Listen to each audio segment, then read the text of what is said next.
Short reigns that didn't last long. Let's watch. Sometimes a great wrestler is defined by a really long title run. We're talking about people like Bruno Sammartino, Roman Reigns, or Hulk Hogan here.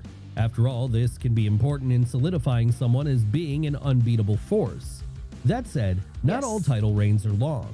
No, some are very short indeed, but what are the most like Drew McIntyre's notable examples of this? Well, that's exactly what we're going to be looking at right now, starting with Kane's one-day WWF title reign in 1998. Yes, it's easy to forget now that right in the middle of Steve Austin dominating the world title scene that year between WrestleMania 14 in March and Breakdown in Your House in September, there was one other person who briefly held the gold, and that person was Kane. Of course, the reason you might have forgotten this is because the time with the gold lasted all of 24 hours. Wow. How could this happen? Well, it was during a first blood match at King of the Ring in June that the Big Red Machine would find himself getting the better of the Rattlesnake and, as a result, dethroning him. That said, any celebrations would be cut short when the next night on Raw, Austin executed his rematch clause and won the belt back. So why was this run so short? Well, there are urban legends which suggest the main event of the first blood match was botched and that Stone Cold wasn't supposed to bleed, with this necessitating the title being switched back the following night. Oh, Still, wow. though, for fans of Kane, this was a little bit disappointing, as up until then, he'd pretty much been treated as an unstoppable monster. Right. And there's a sense that it would have been fun to see what that version of the Big Red Machine could have done with the belt if he'd been given it for a few months. Alas, though, this was not what happened, and as far as the record books stand, Kane's time with the WWE title amounts to 24 hours in total. But at least he's not the only giant who had a very short reign on top. That's crazy. No, our next subject had an even shorter reign than this. That's right, it's time for us to talk about Andre the Giant and the time he beat Hulk Hogan for the belt in 1988. Now, this one should be familiar to anyone who was watching back during the golden era of WWF, as it was at the February 5th episode of The Main Event that year, a show which to this day still has the highest viewership of any broadcast for that company at 33 million viewers. And the reason there were so many people watching on this evening was because they were about to see the rematch of the century, the second showdown between Hulk Hogan and Andre the Giant following their legendary meeting at WrestleMania 3 a year prior. This time, though, it would not be the Hulkster coming out the victor. No, following a screwy finish which saw Andre's associate, the $1 Million Man, pay a referee to get plastic surgery so he could stand in as Dave Hebner, a bit of twin magic was carried out, with all this resulting in the Giant ending up with the gold around his waist. Or at least he would have the gold around his waist at first. Within a matter of minutes, though, he'd have sold the title to Ted DiBiase. Yes, the whole thing had been a ploy by the $1 Million Man to win the belt without actually having to win it, and this meant Andre's one and only run on top in WWF lasted all of 5 minutes. Not that DiBiase would get a long run himself, though, because after carrying the top prize around the house show circuit for the next week or so, he'd be stripped of it by Jack Tunney, then kayfabe president of the company, who decided the way he'd come into possession of it was not within the rules. What happened after that? Well, the now famous one-night tournament for the title would take place at WrestleMania 4. And interestingly, despite both being in the tournament, neither Hogan nor Andre would come out the winner here. No, it would be Macho Man Randy Savage who ended up reigning victorious once the night was over, with this allowing him to start his own first run on top. And as for Andre, well, he'd never reach that height again because with his health starting to fail him by now, he'd gradually move himself away from the ring more and more, with all this continuing up until the point that he passed away in 1993. Should he have gotten a longer reign with the belt? We're sure fans would love to have seen it, but then the timing was never really right for him to do this when he was at his peak. So giving him that gold watch run toward the end of his career was really about the best that could be done, as it at least put him in that lineage whenever someone goes back and looks at the record books. And we're pretty sure that was the same reason for our next entry, the time Rey Mysterio was WWE Champion for about 2 hours in 2011. That's right, it was after CM Punk had beaten John Cena for the gold at Money in the Bank on July 17th and then absconded with it, WWE found themselves in a situation where they no longer had a world champion. And that meant a tournament would have to be hastily thrown together the next night on Raw, where a number of superstars staked their claim at winning the new WWE title.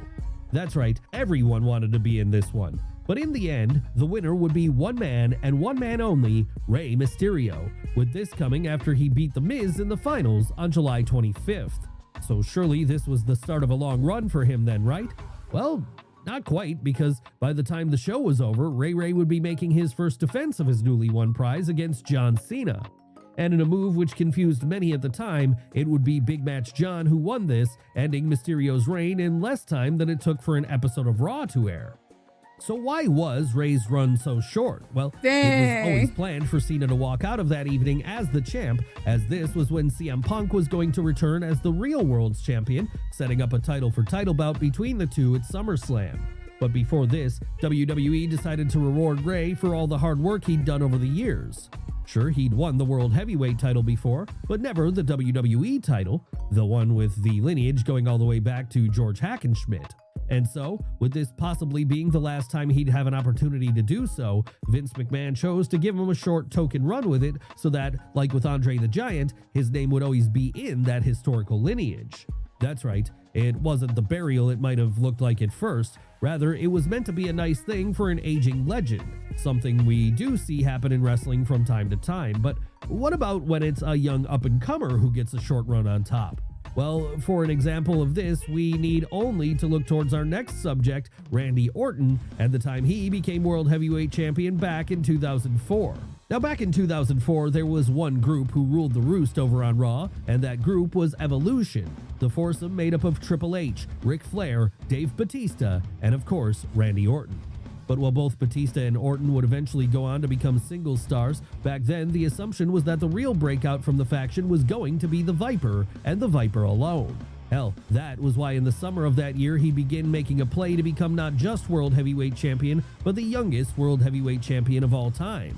Would he be able to do this? Yes, he would. Because after winning the main event at SummerSlam that year, the rookie would be able to hold the big gold belt above his head at the age of just 24. And after that, well, after that, the age of Orton would begin. That was until it was cut short abruptly by Triple H just 1 month later. And the reason the run which followed was so short for Randy was allegedly because it was believed he would be getting his win back again at WrestleMania 21 when he there finally toppled his mentor. Except this wouldn't happen. No, between then and WrestleMania, Batista would catch fire. And that would lead to WWE changing things up and going with him to be the one to beat Triple H instead. So it was then that Randy Orton's first world title run had both the good of being historically significant, all while also having the bad of being a bit of a wash in terms of length. And Randy isn't the only ruthless aggression star who this sort of thing happened to, though when The Miz got his short reign, it wouldn't be until his second go-around with the belt in 2021. Yes, we all remember The Miz's first spell as WWE Champion back in 2010 and 2011, as that was the time he cashed in his Money in the Bank contract on then-champ Randy Orton and went on to hold that belt all the way through WrestleMania 27, the very place he successfully defended against John Cena in the main event. What's gone a little bit more forgotten today, though, is that Mike Mizanin actually had a second run with the top prize, and this one also started with a Money in the Bank cash-in. Sure, he may not have won the Money in the Bank ladder match in 2020, but he was able to beat Otis for the briefcase a few months later. And this meant he'd be in a prime position to cash in on Drew McIntyre at February 21st, 2021's Elimination Chamber PLE. What happened after that? Well, after that, The Miz would hold on to the belt for a grand total of 8 days before dropping it to Bobby Lashley on an episode of Raw. Why was his second reign so short? Well, that's hard to say. It could have been because Vince McMahon wanted to take the Money in the Bank contract off the table for that year and felt this was the best way to do it with a short reign. Whatever the reason, the end result was the same, and that end result was now two-time WWE Champion Mike Mizanin won and lost the belt so quickly, many people have forgotten he even had this run today. Yes, as modern world title reigns go, this has to be one of the shortest and most forgettable. But at least it did lead to Lashley getting to have a great run on top himself for a while before his time in WWE came to an end, and it also gave Drew McIntyre some added motivation to fuel what would later become his excellent Bret Hart in 1997 inspired character. But let's move away from the modern day for now and go back to a prior time, the New Generation era to be more specific, as that's where we'll find our next entry, the time Bob Backlund had a short run on top in 1994. Now, Bob Backlund had a legendary first run as WWF champion back during the late 70s and early 80s. After all, with this run lasting for a full 1,470 days between February of 1978 and December of 1983, it still ranks as the second longest in WWE history, only behind Bruno Sammartino's 2,803-day reign. What many don't remember today, though, is that this wasn't the only time Bob would be able to call himself the top dog in WWE. No, for a brief period in late 1994, he'd be able to do this for a second time. What happened to bring this about? Well, it was after challenging then-champion Bret Hart for the gold at that year's Survivor Series and winning in screwy fashion after Owen Hart threw in the towel in order to screw his brother that Backlund would find himself the champ once more. This time, though, there would be no years-long run on top for the Minnesotan, as the days for that kind of thing had long passed for him by then. No, this time, Bob's role would be to serve as a transitional champion, similar to the role the Iron Sheik had played years prior when he beat Backlund for the WWF title and then held it for 28 days before dropping it to Hulk Hogan. And that meant he wouldn't be able to get comfortable in the role because as soon as he won it, he knew he was only keeping it warm for Diesel. But while most people could probably see that Diesel might be the man to eventually beat Backlund, few could have imagined it would happen so quickly and so definitively, as it was during a house show at Madison Square Garden 3 days later that the champ dropped the belt to Kevin Nash in just 8 seconds. That's right, now that he was a little older and no longer at the peak of physical condition he'd been at during the 70s, all it took to dethrone Bob Backlund was one well-placed jackknife powerbomb. After that, the legend would pretty much slink away into more of an undercard role, all before eventually leaving WWF altogether in 1997. Could there have been more done with this title reign? Sure. This was during his excellent run as Mr. Backlund after all, but then it's probably for the best his run was short even then, as had an older guy like him held it for a long time during a period billed as the New Generation era, it would have felt a little jarring to say the least. No, the truth is, Bob was only ever going to be able to have a transitional reign here. What can we say? Those were just the circumstances at the time, and it's the same reason which can be given for Mick Foley's incredibly short third WWE title reign, which began at SummerSlam 1999 and I kind of had a feeling once he got later. it back, it was going to be like kind of short. You could argue that all of Mick Foley's world title reigns were short. After all, his first one only lasted for 26 days, and his second one lasted for even less time than that, coming in at a total of 20 days. But those seemed like Bruno Sammartino runs when compared to his third run on top, as that one lasted a grand total of 24 hours. Why was this? Well, it was all circumstantial, really, as Mick was never meant to be the champion here at all. In fact, he wasn't even really supposed to be wrestling anymore at this point. No, after Foley had gone to Vince McMahon in the summer of 1999 and complained about having health issues following his Royal Rumble bout with The Rock, the initial decision had been that, for the sake of his well-being, he would retire right then and there. But those plans got thrown up in the air when it became apparent Steve Austin was going to need neck surgery and would be out for the better part of a year. Yes, needing a strong babyface to carry them through at least part of this time, WWE asked Mick to stay on for a little while longer. And this would lead to him becoming part of a triple threat match for the WWF title at SummerSlam that August. Who were the other two people in this bout? Well, they would be Stone Cold, then champion, and Triple H, then #1 contender. And while most expected either Austin to retain here or the Game to win it, it would be Mankind who came out the victor. Of course, any celebrations on his part would be short-lived, as the very next night on Raw, he'd drop it to Triple H as he started his first reign on top. But that wasn't the only short world title reign in WWF during the summer of 1999. No, mere weeks later, the same thing would happen again when Vince McMahon held the gold for 4 days. Yes, the fact that Vince McMahon himself was WWF champion is a bizarre fact to say the least, and the reason it happened was because this was when the boss was first starting his on-screen beef with Triple H at the turn of the millennium. So naturally then, because the two were beefing, it eventually led to a one-on-one match, a match which would take place on the September 14th, 1999 episode of SmackDown, and which would see the WWF title be on the line. But while this might, on the face of things, have seemed like a routine defense for the Game, in the end it proved to be anything but, because after Steve Austin interfered in order to screw the champ, someone he was still then feuding with at the time, it allowed Vince to pick up the win.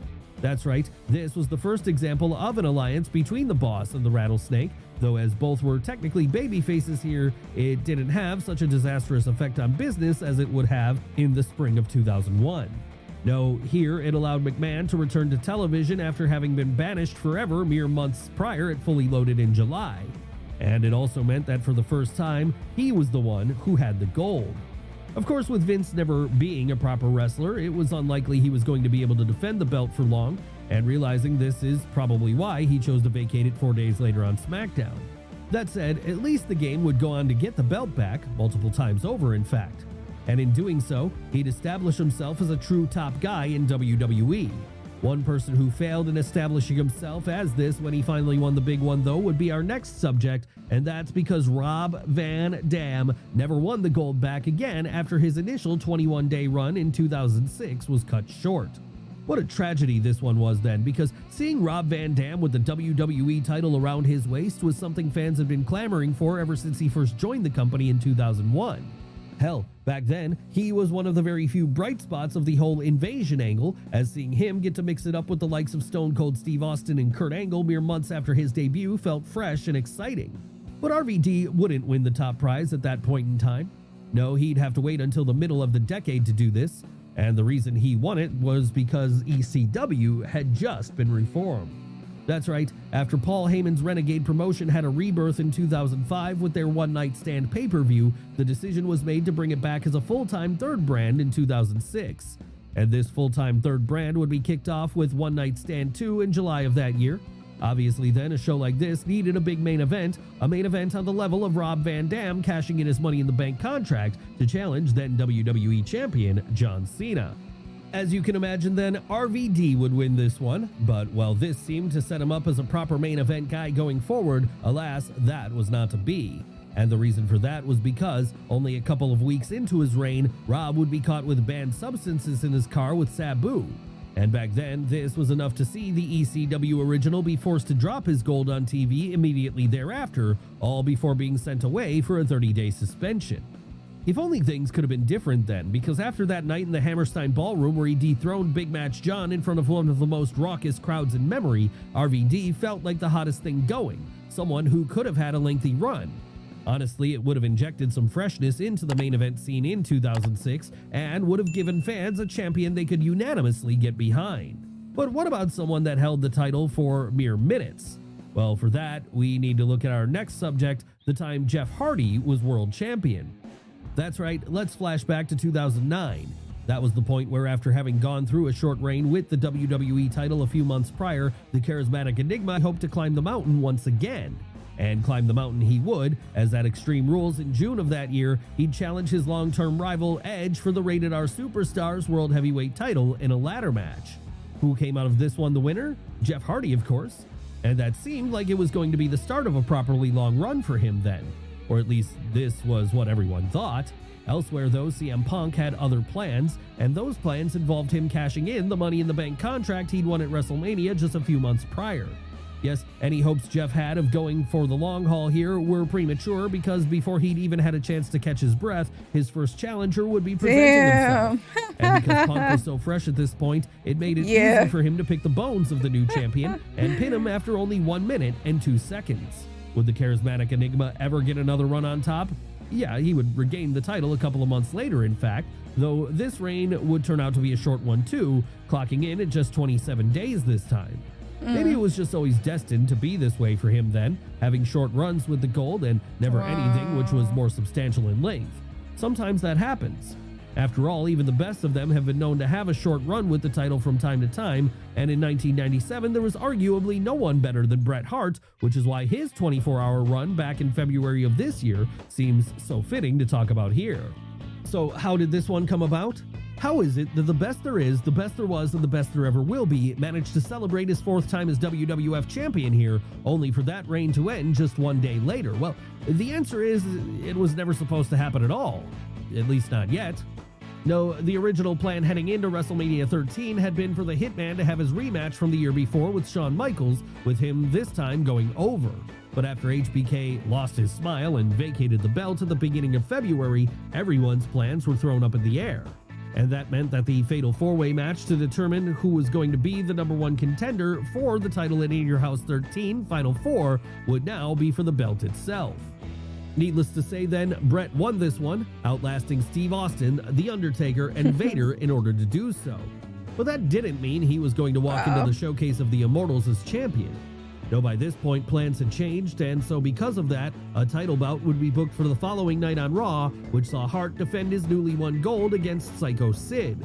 And wouldn't you know it, Sid would win this one, as following Shawn Michaels' injury, the boss would choose to main event with the Big Man versus The Undertaker for the world title instead, all while Bret Hart would be wrestling Stone Cold in the middle of the show. But while this might have seemed like a blow to the Hitman, especially as it meant him dropping the title after just one day, he'd have the last laugh because at WrestleMania 13, he and Austin would absolutely tear it up in one of the greatest matches in WWE history. As for Sid and The Undertaker, well, they'd quite literally stink the joint out if a certain urban legend about Sid soiling himself during the match is to be believed. Yes, as it turned out, Bret and Austin didn't need the belt to steal the show. I feel like I heard that Said, before. it probably would have taken things to another level of excitement. What happened? In the end, though, this was not the way things were destined to be. No, Hart's fourth run as champ would largely go forgotten, with it being his fifth run later in the year, which became far more memorable on account of it leading directly into the Montreal Screwjob and the Hitman's subsequent exit from the company. But don't let that be a reason to ignore his short fourth reign, as, while it may not have lasted long, it still gave us that excellent four-way match at In Your House 13, and it helped to push on the story of him versus Steve Austin. So for those reasons alone, then, it deserves to be better remembered. But then we guess the same could be said about all the short reigns we've looked at today. All right, you guys, that's going to do it for this reaction. Make sure to leave some likes in the comments down below. Let me know what you guys think, and I'll see you on the next one. Toodles.